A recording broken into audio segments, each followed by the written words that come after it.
Hi guys, Chris here with Super Savvy Travelers, and as I promised you a few days ago in my little short, I'm giving you an in-depth look on how to assess the value and actually the desirability of properties that you're finding on Idealista.it and Immobiliare.it and on all the agency websites, because every agency has their own website. And understand that many of the properties that are actually available may not be listed on any of these sites.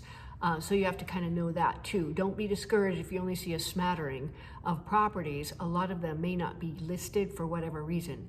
In any case, when you look at these sites, it can look like everything's either all bad or all good. You really cannot tell the shape or desirability of the property just from looking at the pictures. So let's look at a couple of things that you want to look at in terms of assessing the value and the desirability. The first one is location.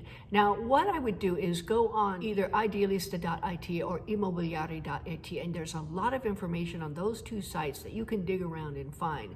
Specifically, they usually have a little map where you can design the area that you want to look. But you'll notice that the maps, let's take Scalea for example, the maps of this area or this town are broken into different zones. One is the historic center, one is the downtown area, one is up on the hill, and they all have different names and things like that. And of course, for every town, you're going to have different names for the different zones. What you really have to do is get familiar with the different zones. What are they like? What does life look like? All of that kind of stuff. And that's one of the things that we do when we put a property up and market a property. We drone it, we try to show you the area so that you really get a feel of what life will be like when you live there. And that's vitally important. Now, if you don't have somebody like us in your area and you're trying to get a bead on what it's actually like, get on Google Maps and then go to Street View. Like say, for example, you're seeing a lot of properties in the, let's say the downtown area of Scalea, just for example. What does it look like? So get on Google Maps and drive through the downtown area of Scalea. Now, I will tell you that from street to street and block to block, there may be wild differences in the desirability and the upkeep of the areas. Even certain complexes will have good sections and bad sections. It's very different than what we're used to. Another thing that I've noticed, another thing that I want to point out to you in terms of desirability is you have to look at the outside of the buildings if you're getting into a condo. You want to make sure your condo fees are actually going toward the upkeep of the building. That will affect the desirability, that will affect the value, and that will affect any resale or rental value if you want to do those kinds of things. So it's very important. Now, you can have some really good condo associations and you can have some that are downright criminal. And it's all across the spectrum in between. That's a good clue, especially if it's an older building, if it's in really good shape. If the common areas are nice, then you know you probably got a pretty good HOA or a condominium association that's taking good care of things. Now, the next thing to keep in mind is that staging is not a thing in Italy. Also keep in mind, kitchens are not included generally as a rule, and neither are things like light fixtures. One of the agents in Apulia said, no, in Italy we sell just inside the walls. Basically, you get the walls and the floors and the ceilings, and that's it. Everything else must be negotiated in. Now, a lot of times they do leave light fixtures, but don't be surprised if you walk in and you see this gorgeous Murano chandelier and you buy the place and your $5,000 chandelier has gone. Well, that's entirely possible and in fact probable if it's a high-end chandelier, unless you specifically put it in the compromesso, which is the agreement to buy and sell, and specifically put it in the act with pictures. So that's something that you need to know. Also, kitchens do not come. So don't worry about the kitchen. What you do is you look at the pictures or video or whatever, you empty it completely in your mind.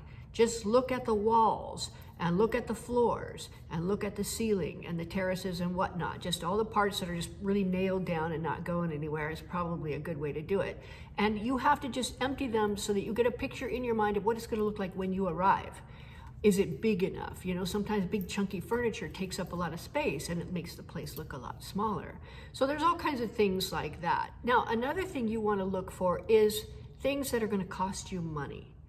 Things like rusted through railings, they're going to cost you, and it's a good idea to know how much that is to replace before you buy a place like that. In addition, look around the windows, look around the corners of the ceiling, look especially under any terraces or where a bathroom might be upstairs, and make sure there's no moisture intrusion. Also, if the property is up against a wall, look for moisture intrusion on that wall because it comes in from rocks or dirt or whatever it is, and it comes in. And some of these walls, especially in a historic center, can be like sponges and they suck everything up, and it will be a continual maintenance problem. In fact, one of the things that Antonello does in order to fully mediate this problem is builds a false wall in front of it, because that back wall can continue to mold or do whatever it's going to do, but the false wall will also give you a little airflow in there and keep the mold out of your house. That's just something you're going to run into in a very humid climate in a lot of Italy, and also when you're up against a hill. So those are things to be really careful of. Now, sometimes you see houses where it's built out and it's not smack up against the hill, and that's exactly what you want. You won't have a whole lot of moisture problems from the proximity of the hill or rock to your wall. So that's another thing to look for. Now, also look for any signs of peeling paint or mold buildup or anything like that. Most of the time, the agent is going to tell you, yes, that's because the house was closed up for 2 years, and that may be. Obviously, there is problems if the house is closed up, but on many occasions, I've been told that, and then I found a leak somewhere that actually was the cause. For example, in our prior house, before we bought it, there was a little peeling piece of paint or whatever right next to the wall, and I was told by the upstairs neighbor that, no, that's just humidity because it's closed up. No, it was a leak in his staircase, so we snuck up there and sealed up that leak really, really good.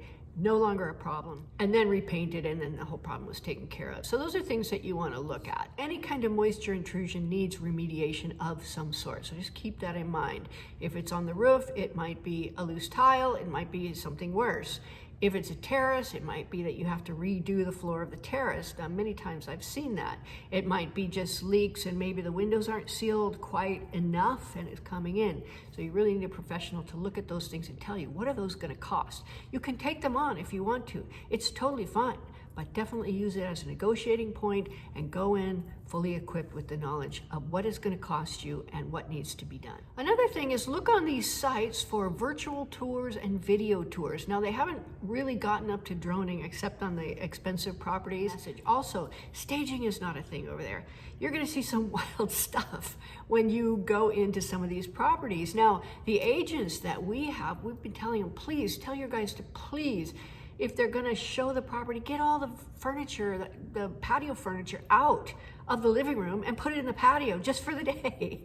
It's going to behoove you to do that because you may make a sale. Nobody can see and really visualize themselves in a home that has a sofa here with a bunch of wicker furniture piled up in the middle. It's not going to happen. And sure enough, those are the properties that sit on the market the longest. The ones that really go are the ones where you walk in and they're perfect. They're staged just like we staged them here in California. I don't know if they do it across America, but when we stage properties in California, my friend Lisa and I, we've done some flippers together and we've done some other things together. Lisa is a master stager, and she goes in and she just stages everything. It's absolutely perfect. When you put your eyes all around the room, there's nothing that makes you go, oh, what?